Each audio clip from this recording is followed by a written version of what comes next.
St. Anthony Rehab Services. Here's Sports Director Jeff Blankman, John Ryan, and Jeff Honald.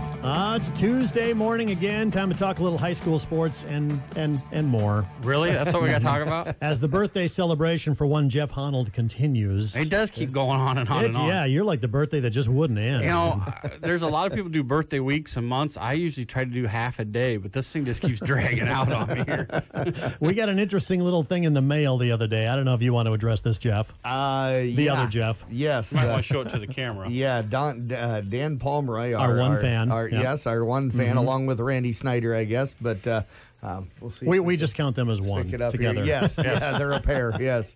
But he sent us this nice thing, and we're going to go ahead and I'll just read it to the folks because it's not very long.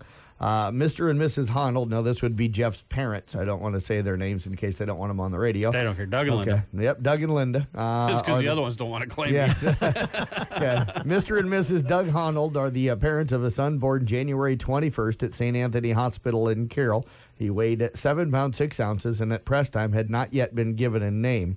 And the little side note from Dan was, could this possibly mean they did not name him so they could leave their options open regarding actually keeping him? Yeah. Nicely played, Dan Pomeroy. Yes. So, Jeff Honald, your response. I heard your initial response, which we can't broadcast. It still stands, Pomeroy. I find it funny. We were talking about the paper. I enjoy reading those. I did not catch that one yet. That paper's sitting on my desk. But there was 5 of us born all within a week of each other, and I see Charlie chose to pick me out as the recipient of the 50-year award. But you might have been the only one that didn't get named right away. How long did it take for you to get a name? I don't know. I had a name when I figured out what it was. So. I think, actually, they named me. I know you couldn't leave the hospital without a name. So you couldn't? No, okay. So they had... So they left you there 2-3 weeks, yeah, maybe? They came back to pick him up later. Yeah, I think that could be too. Actually, I think if they get a chance, they'd send me back. All right, Super Bowl, Kev, this last weekend. Okay, world's most boring Super Bowl. Yes, No, it was not. It was was a good too. Super Bowl. I enjoy defense, but that was boring. I do too. You love Nebraska bowling, so your vote doesn't really even count there. So I do enjoy defense, but that one was a tad bit on the that was just side. pathetic offense by the Rams, especially. I mean, it was not good. Well, but I think you got to give Bill Belichick a lot of credit for the defensive game plan. He had Jared Goff on his heels all night long. Their offensive line was absolutely awful because they couldn't figure out where the pressure was coming. And this is a team that had played, I think it was man-to-man almost all year long, and then they go to a zone. And the Rams had no idea how to counter it. So I give the credit to just a great defensive game plan. If you go back and look at everything that Belichick has done over his tenure, being with the Giants as defensive coordinator and how you give that guy a couple weeks to scheme you, you're in deep trouble. You just are. He's gonna find your weakness and he's gonna make you miserable. And again, I thought the Rams defense played really well. Yes, it did. I would have probably tried to hurt Edelman or at least have 2 guys hit him at the line, because one can't do it. You're gonna have to have 2 guys up there because he's too quick. But what a performance! I heard an argument when I was driving down the road on another show. They were talking about whether he is a Hall of Famer, and I was kind of on the side of no because his stats are horrible. But you look at he is a gamer, and every big game he has been. I think if you look at his stats, only behind Jerry Rice for catches and touchdowns in the Super Bowl, it's tough not to give it to him. It is. The only thing is, and this is not downgrading him because I think he's a great player, but you look at the receivers that have come through the slot through the Patriots since Belichick and Brady have been there. They always have a guy that just seems to catch a lot of passes and seems to get open, and everybody that's played that position has been a dominant player while he's been there. But they struggled mightily at the beginning of the year when he was on suspension. Well, yeah, I mean, absolutely. Nobody thought they were going to make it. They were over, and then when he comes back, all of a sudden they go on the run. The struggle when Gronk was out, too. But 2 things. After the Super Bowl, I thought it was great. I saw 2 memes that were just phenomenal. Tiffany Young, who works on our staff here, she's afternoons on Kick 106.7, a Detroit Lions fan. I have yet to figure out why. That explains a lot out of it. There was a picture online of SpongeBob SquarePants, and it said, SpongeBob SquarePants has now officially been in more Super Bowls than the Detroit Lions have. So I immediately had to send that one to her. Second one was actually Donald Trump holding up a picture, and somebody had written on the paper, the New England Patriots will have a parade and the Rams will pay for it. I saw that one. That was good. The other one I liked was a lot of them with Tony Romo and said, "Congratulations, Tony Romo, you finally made it to a Super Bowl." Yep. Saw that one too. That was funny. So speaking of Super Bowl commercials, anybody have a commercial that jumped off the board? The one with the elevator one. It was a Hyundai commercial where they were first floor is root canals, and this one, and it goes to it was funny. I missed that one. That was a good one. You'll have to search that one out online. They could have put Sports Rewind on that one too. Yeah. Got to talk a little local sports here. I saw a tweet from Corey Meyer, head basketball coach of Coon Rapids Baird. They had a little interesting bus ride. Coon Rapids Baird did the other day. The parents and supporters of the basketball teams chartered a bus for Coon Rapids Baird to go to, was it West Harrison? West Harrison over to Mount Damon. About a 2-hour drive for them. So they thought, why not, treat the kids instead of riding on the school bus all the time. They had one caveat, though. On the bus, on this charter bus, they had to watch the show Hoosiers.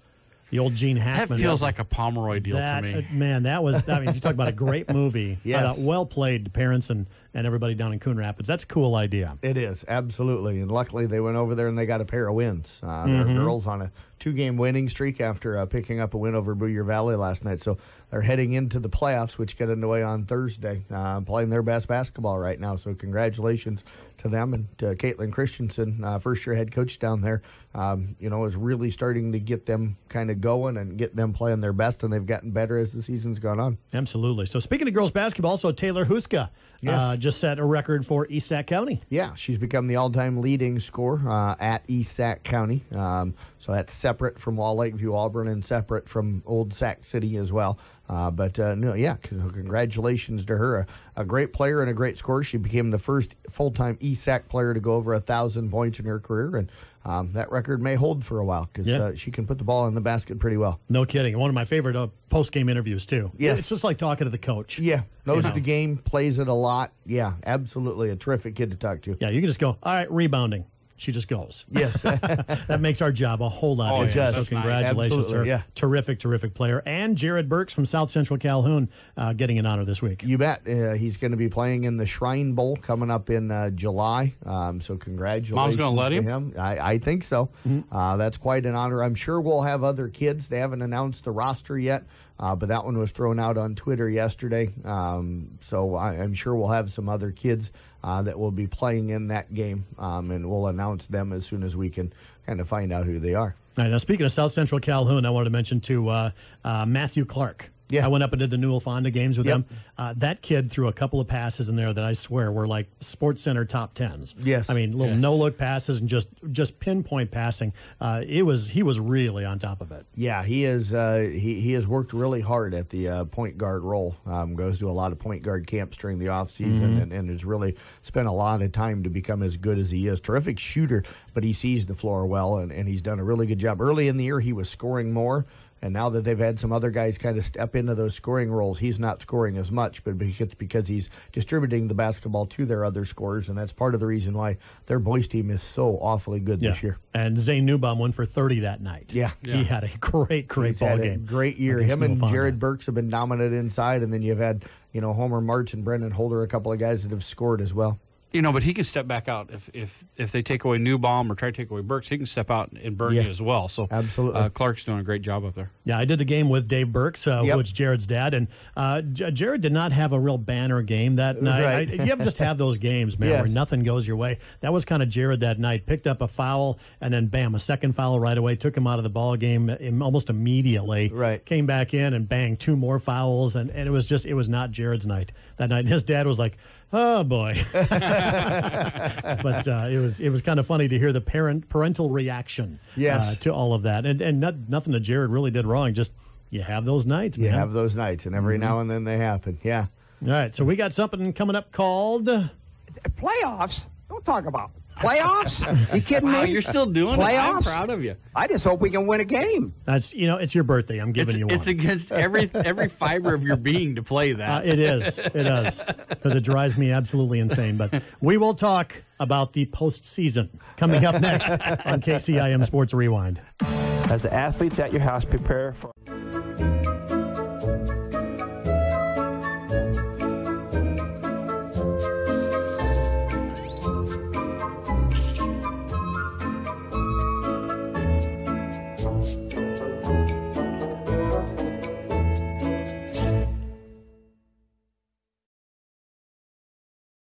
Patient services at 794-5000 for sports injury and treatment rehab.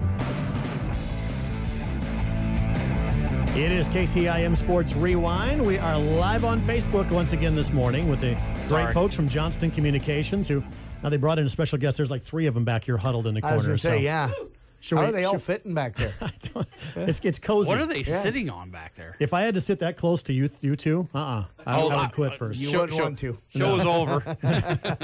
Let's talk about the postseason. We didn't get to it last week. We had an interview with Mitch Osborne, the outgoing A lot AD. of great comments on that, by the way. Yeah, such a great guy and made so many great connections with people of all schools in Western Iowa. But let's talk about it. First of all, the girls' playoffs are going to get going this Thursday night. Yeah, absolutely. I'm kind of looking forward to it getting underway. It's hard to believe that we're to this point. But, the 1A playoffs get underway starting on Thursday night. I'll just run you through our local games. Coon Rapids Beards at Audubon. Peyton Sherdan goes to Ankeny Christian Academy. Our Weeva host Riverside, and Glidden Ralston is going to be entertaining Woodbine. So those are the games in that 1A bracket and stuff. So should be some good games coming up on Thursday night. Hopefully everybody will be able to tune in Class 2A. Esac County will be hosting Alta Aurelia on Saturday night. The winner of that game will play South Central Calhoun coming up in Lake City next Tuesday. And IKM Manning also getting a bye. They don't play until Tuesday of next week. My guess is they'll probably end up playing Loma. Loma plays Missouri Valley in the first round, and Missouri Valley struggling a little bit. Loma, a pretty good ball club again this year. So that rivalry that's developed over the last 4 or 5 years with IKM Manning and Loma will continue probably next Tuesday night, my guess, down in Manning. What do you think about the first round pairings? I kind of like them. There's a couple of them a little bit surprised at. I am surprised in a way that you're getting the IKM Manning Loma matchup already in the second round. I thought maybe that might be a little deeper in the playoffs. Same with kind of the South Central and ESAC matchup on the girls' side of things. A little bit surprised that them two are going to be meeting up in the second round. But got to like the road, especially for like South Central Calhoun. If they can get by ESAC in the second round, they'll probably get Sioux Central in the third round. And then my guess is they'll play Applington Parkersburg in that regional final. And that game will be in Clarion. So I like the way they're playing right now. John, you got a chance to see them against Newell Fonda, and they played really well, if I remember right, in that game. It was a game going all the way through the third quarter. They just seemed to kind of run out of a little gas, which, Newell Fonda does that to you. I mean, they are constantly, it's like hockey, line changes coming in all the time, keeping fresh legs on the floor. And that tempo is insane to try to keep up with. South Central Calhoun did a good job staying up with it, but just kind of ran out of gas towards the end. Now, Maddie Jones did roll her ankle the other night. Yep. But sounds like she's trying to work her way back right now, a little bit of rest. And I think this big break will help her quite a bit and help her get back in it. Yeah, absolutely. So it'll be interesting to see if she goes tonight because they play ESAC tonight. I'm guessing. And John will have that broadcast for everybody coming up later tonight on Kick 106.7. The other ones that kind of surprised me a little bit in the girls' side of things is in Class 1A. Arweva does open up with Riverside, but their third round game would be Newell Fonda. So that's a tough place to go up and play the number one ranked team. So a little surprised with the record and what the season they've had. And then the other one that really catches me off guard a little bit was Glidden Ralston. Again, they opened with a Woodbine, but waiting in the next round with a bye is Exira Elkhorn Kimballton down there. And even Coach Peterson down at Exira and Coach Corson over at Glidden Ralston, I think, maybe fell over when the brackets came out and saw that they were going to be a second round matchup. So that's probably two of the top teams in our half of the state having to square off against each other in a second round. I was going to say that's a great matchup. Yes, as a final. Yeah, a regional final. Yeah, there. absolutely. But what was Glidden 15-4 this year? I think I saw Cole Corson tweet out. Yeah, so they've been playing really, really well. Had a tough night the other night against Caminita, who's the leader in that conference. But they've been playing really good basketball all season long, and I think they just had one of those nights where things kind of started poorly for them, and it just kind of landslided on them. Great game with Arweva that I had last Saturday night. They look like a complete ball team right now. They're really playing well. Well, that first one went triple overtime, I think, over in West Side. Yeah, I did not need that. yeah, I was there for that one. Yeah. Although, just a quick step back, the Caminita coach lost a young baby, born premature, and it passed away. But both Arweva and Glidden Ralston did a fundraiser, and they got to put pies in Cole Corson's face, I'm trying to think who was all there. Peterson. Dirk Troutman, I think. Chris Peterson, I think, got it. Yeah. And seems like Dirt Shirky were there. So they had a drawing. Darren Shirky. Yep. They raised $500, a little over $500 there, just with the crowd that was there, and it all went to the funeral expenses. So hats off to those two schools to do it with a competing school who actually has been leading the conference lately. So that's great to hear that. And the kids that donated, and the parents that donated to Zane Newbaum's charity at the beginning of the year for his teammate that had passed away from cancer. So really good stuff going on there. Do we hit Carroll and Kemper? We have not, and I have them sitting in front of me. That was the one I was going to wait. It's interesting for me with them because neither one of them going to have an easy route. My guess is that Kemper will end up probably playing Humboldt in the second round, and Carroll will probably get Roland Story. Both of them having to go to those places on the road. But with the way both of them are playing right now, Kemper finally has their whole team together, really for the first time since like week 1 of the season, and they hadn't practiced together at that time, so they're actually together now as a team and playing some pretty good basketball. I'll see them tonight over at Denison Schleswig. And Carroll suffered a loss last night at home against ADM, but they had won 6 straight prior to that. They played a whole bunch of games kind of here in a short period. Now, I don't know. I'd have to look at ADM's schedule. There's a lot of teams having to do that because of the postponements, but I really like the way they're playing, and I would not be shocked at all to see a Kemper against Carroll matchup in that regional final. Now, it's right now scheduled for Clarion, because they're anticipating Roland Story and Clear Lake, the top 2 seeds, being the teams to get in there. If that would happen, if it's Carroll and Kemper, my guess is it's going to be much closer to this community than the community of Clarion. They'll go Denison. Now on that Carroll side, ADM was the number 2 team in the district. Yep. They've been playing very good basketball. Carroll's right there, was at 3. I think there was a bunch of them now in the conference, in the conference. So they're all bunched up around 3. But what a great turnaround that has been for that Carroll squad. Yeah. Let's talk boys basketball. We got some playoff pairings to talk about there. You bet. We'll go ahead and start off with one here in front of me, Class 2A, South Central Calhoun. We talked a little bit. When are they going to start again? The playoffs start for them on the 11th, which would be coming up this coming Monday. We'll have a couple of games that day. But South Central Calhoun does get a bye in the opening round. They'll host the second round game. They'll get either Greene County or Southeast Valley. Greene County could be a tough one. They've got the Miller kid back now in Tyler. They shoot the ball pretty well. Excuse me. They do shoot the ball pretty well, but I do like how this South Central Calhoun team plays. I really think they've got a very good chance to be meeting up with Madrid in that district final. And then, of course, they'll move on to play either Denver or Dike New Hartford probably in the sub-state final as well. Greene County pushed Carroll over the weekend. They did. Pushed them for a while anyway. Yeah. Carroll kind of started to pull away in the second half and really took control in that second half. Arweva really like kind of their setup. AHST Avoca could be an interesting game. The really crazy thing to me is you got either Audubon, I think, or Exira, Elkhorn, and Kimballton waiting in the bottom half of that district. The matchup, they haven't played Audubon, of course, but in the same conference with Exira, Elkhorn, and Kimballton, those have been really, really good games this year. And Arweva's been able to pull out both of them. So it'll be interesting to see. They don't have a location for that yet. But if those two end up having to play, that could be really interesting, and it could be tough for Arweva to be able to knock them off 3 times. But I really love this Arweva team. Keegan Simons has just been kind of a man amongst boys down inside here over the last couple of weeks. And then Wyatt Newman pulls down 17 boards last night. Yeah, and I watched Keegan against Glenn Ralston, and of course they had the game handily. So he started working on his drive moving and maybe more outside work, knowing that he hasn't gotten that much. So really working on his complete game, knowing he's going to probably need some of that going down the stretch. I tell you what, is there a team that anybody would pull more for? Arweva, they have been so close. They have. So many regional finals, so many good teams through the years. They just haven't been able to knock that door down. But you got to watch that Audubon team. I saw them at Underwood. And they're really good, and I haven't got to see IKM Manning, but that Audubon, if it's Audubon or Arweva, that's going to be a very interesting ballgame. It will, absolutely. And you get the second round, you get Audubon, Exira, Elkhorn, Kimballton. They played earlier this year down at Elkhorn, and Elkhorn and Kimballton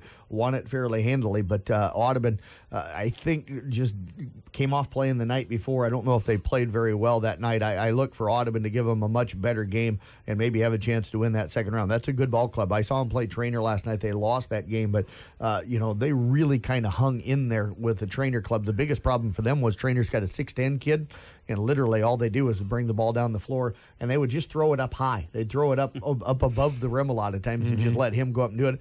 Audubon was triple teaming him, trying to jump up with him, but he would just go up above him, and then he'd catch it. And a lot of times, what was interesting is beans they were tripling him, the guy on the other side of the block, the Turks kid, was open. He'd catch the ball in the air and just flip it to Turks for an open layup. Either that or he'd catch it and shoot it while he was still on the air.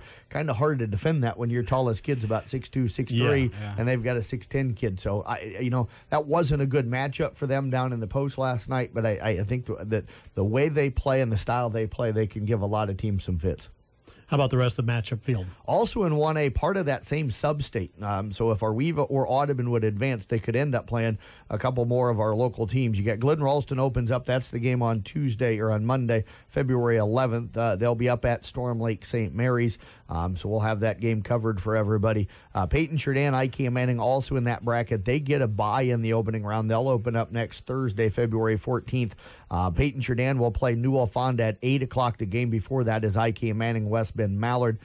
Just by looking at records and things, you got to kind of anticipate it'll be IK Manning, Newell Fonda, back up in Fonda probably, or actually, at Sioux Central, Sioux Rapids, probably coming up in that second round. But IK Manning struggles to score. That's been their biggest kind of downfall all season long. If they can't get Alex Lingle kind of scoring early, they struggle to put the ball in the basket sometimes. Otherwise, defensively, they are going to be in every single game because, it's so funny because you talk to people down there that knew Coach Wagner when they were young, and they say, he didn't play any defense when he was growing up, but he's a great defensive coach, and his teams are always really, really good defensively. They're always good defensively, but I'm a little shocked at the offense. I mean, they've always had a couple of scorers on this team. Yeah. They have. It's just not a team that shoots it real well. My nephew's a part of that team. I'm not trying to be hard on him or any of that team. It's just it, and I think the kids know it. They struggle to shoot at times, and they'll have games where they go out and knock things down, but there's just been a lot of games where they've had to win them 42-40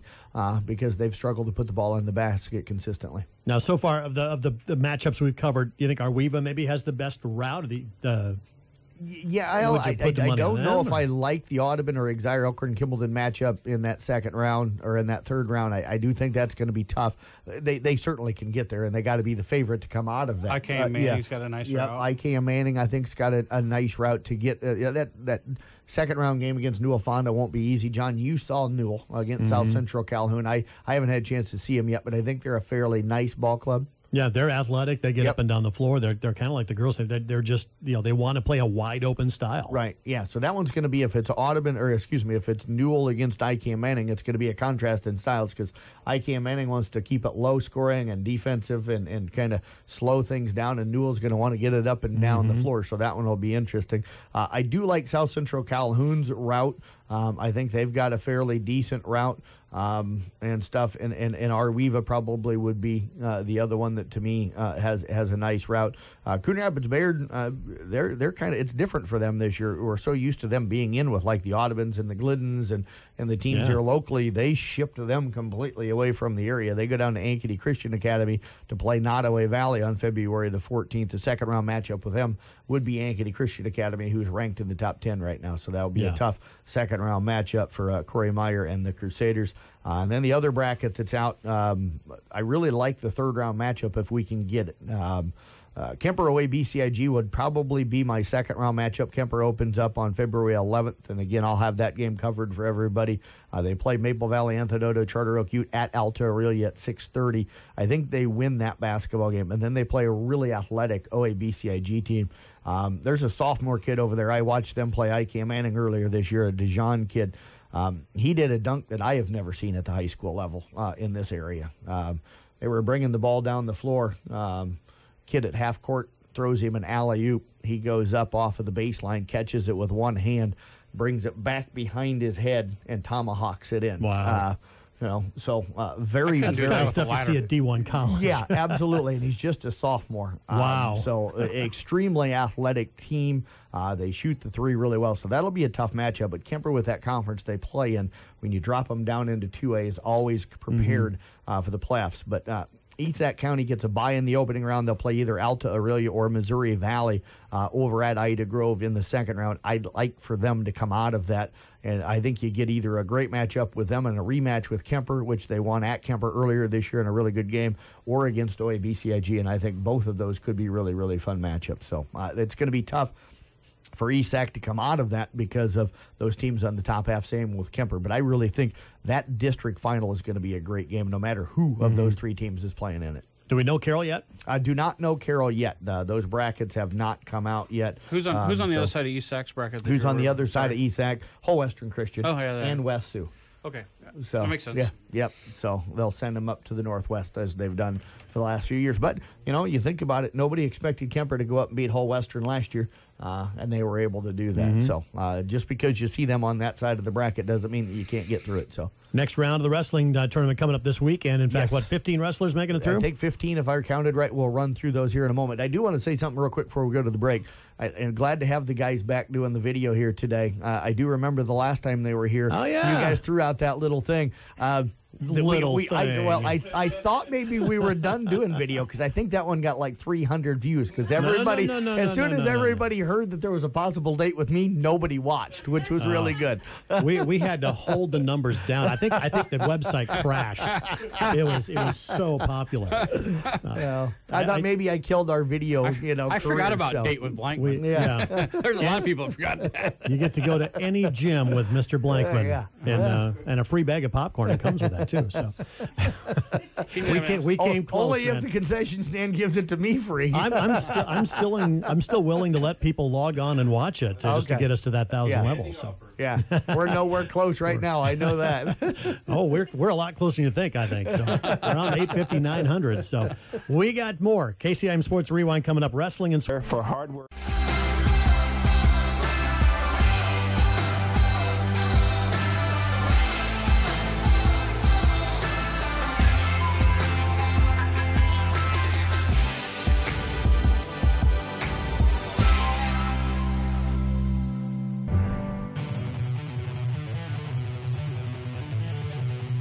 KCIM Sports Rewind. Don't forget you can catch a podcast available at carrollbroadcasting.com. Plus, we're live streaming right now on Facebook with the help of great friends from Johnston Communications. So you can either go to their Facebook page or the YouTube page with Johnston Communications or our KCIM Facebook page. Did they claim us as friends? Oh, sure. Wow, that wasn't real convincing. That wasn't very sincere. Let me ask, did they show up at your birthday party? Nope, they did not. Let's talk about wrestling and swimming. Let's talk swimming first of all. Yeah, we'll start off. Great job. Deb Danner and that team has really been excited about this season. They're extremely deep, so they really stacked the relays going down there. Now, the 200 medley relay did not qualify, but they finished fourth overall with Simon Peck, Matt Hanner, Jonathan Dose, and Trevor Danner in that district, but just outside of the top 24, so did not qualify for state. But Trevor Danner did make it in the 50 freestyle. He finished up in fourth. If I remember right, he's now 13th or something like that going into state, so really good for him. They also qualified two of their relays. The 200 freestyle relay was ranked in the top 10 going in. They were ranked 9th in the state. They qualified with Simon Peck, Matt Hanner, Jonathan Dose, and Trevor Danner. They won their district last Saturday, and then finishing fourth but in the district, but qualifying again was the 400 freestyle relay, and that one also was Simon Peck, Matt Hanner, Jonathan Dose, and Trevor Danner. So those four guys kind of teamed up in the relays because they knew that they would give them a chance to send at least a couple, if not all three of the relays to state. And according to Deb, that's a really tough district. I mean, you got Ames, you got some really tough ones. So to win that is quite an accomplishment. Yeah, and it tells you how good that relay team is. They are absolutely outstanding, and I think they've got a good chance to make some noise once they get down to state this year, which is coming up this Saturday. Young team, isn't it? Young team, really young team. In fact, Trevor's just a freshman. The Dose kid is just a freshman. So Matt Hanner is a senior. But yeah, it's a young group of guys. And the neat thing is they have all that, the club swimming, the USA stuff in the summertime. You're now starting to see those kids starting to come up into the varsity level. They're starting to be those freshmen. So you look for both the girls and the boys programs to take some. They've been really good, but to take some even bigger steps forward here over the next few years. That's going to be exciting. I don't know how Deb Denner does it year round. She never takes time off. No. Yeah. I joked with her. I said, so you're ready to get stayed over so that you can maybe get a half a month off or something so that, before you start the summer stuff. And she goes, we've got indoor USA stuff that goes on through March. She says, we'll be swimming all the way through March. Wow. So, yeah, she coaches the high school stuff, coaches the USA stuff, coaches really all year long. If she gets maybe 2 or 3 weeks off during an entire year, then that's a really good year for her. That's called dedication right there. So absolutely. Thanks to Deb Danner for doing that. Got to talk wrestling, too. 15 wrestlers moving on to the next round this weekend. You bet. There'll all be wrestling coming up Saturday for the right to go to state. We'll just run you through who qualifies. I don't know how much time we've got here. Oh, you've already talked over the top of the hour. So that's all right, fine. perfect. Yeah. Woohoo! Huge. I'll just come back later when you're okay, done. that's fine. That's fine. You said last week we could go an hour. Jeff, you good to 10:30? I'm all right. Mockingly, yes, I did. For Kemper, Ben Schmidt took second. I wouldn't say upset in the championship match, but was defeated by another very good wrestler in Braden Graff out of Sergeant Bluff Luton, who was 42-5. They had met during the year, and Ben had got him. But I know in talking with the Kemper coaches that this was a kid that they thought might be able to get him. But he did bounce back in his consolation, his wrestleback match, and end up picking up second place. So he does advance as a second place finisher at 113 pounds. I still think he's a legitimate chance, if he wrestles the way he can wrestle, to be able to maybe win state or get at least into the semifinals at the worst this year. Shea Park is also wrestling well for them. He advances with a second-place finish at 126 pounds. South Central Calhoun sent quite a few guys.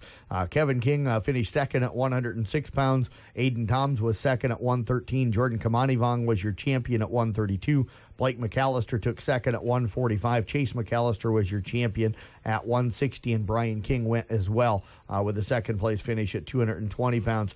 Esac County, a little bit of a tough day for them. That district or sectional over there was extremely, extremely strong.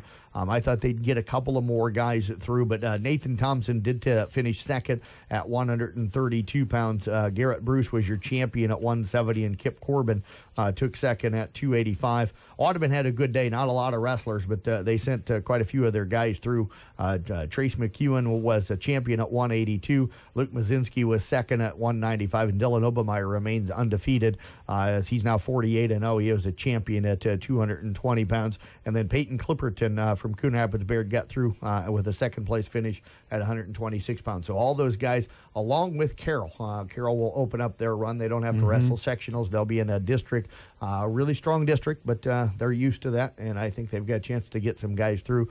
So still hoping, would love to be able to break that mark, but looking for maybe 8 to 10 to 12, somewhere in there getting down to state. Now, if you're a big fan of Jeff Blankman, you want to win that date, maybe the state wrestling tournament on Valentine's Day is when Oh, there you go. Isn't that when that begins? Well, the fun thing is they'd actually be able to hang out with Bill Kane probably, and he would be a lot more fun than me. You get to drive down, go to the wrestling tournament, and then come back and call a ball game that night. I mean, that's a double feature. I get to go to Fonda for a double header that night. So are you kidding me? He loves it. There's no way he would skip out. No, I know. Yeah. I know. I don't know if I love the 2.5 hours of sleep I'll get between Thursday and Friday. But the rest of it's fun. Yeah, in between the rest of it's fun. By the way, all the coverage for the state wrestling tournament is going to be on Kick 106.7. Yes, we have basketball tournaments going on. That might conflict, but we will bring you those wrestling matches just as soon as we possibly can. Absolutely. Yeah, we'll do everything we can to get everything covered and get everything. So Bill Kane will stay down there while I go back to do basketball, and he'll still bring you the coverage of the wrestling matches. Bill Gross generally jumps up there and helps him out. So we'll get all of that kind of taken care of. Yeah, I think I'm kind of on standby in case I need to go down and help in Des Moines. So yeah. So and you can catch it all, of course, on carrollbroadcasting.com as we stream everything. So, man, busy couple of weeks coming up here. Yeah, absolutely. And then just want to mention, we'll get into it a little more in depth next week. Sunday, March the 10th at 12:30, doors open at 1 o'clock is our second annual All Rewind All-Star Basketball Festival. All right. There you have it. That's KCIM Sports Rewind for KCIM.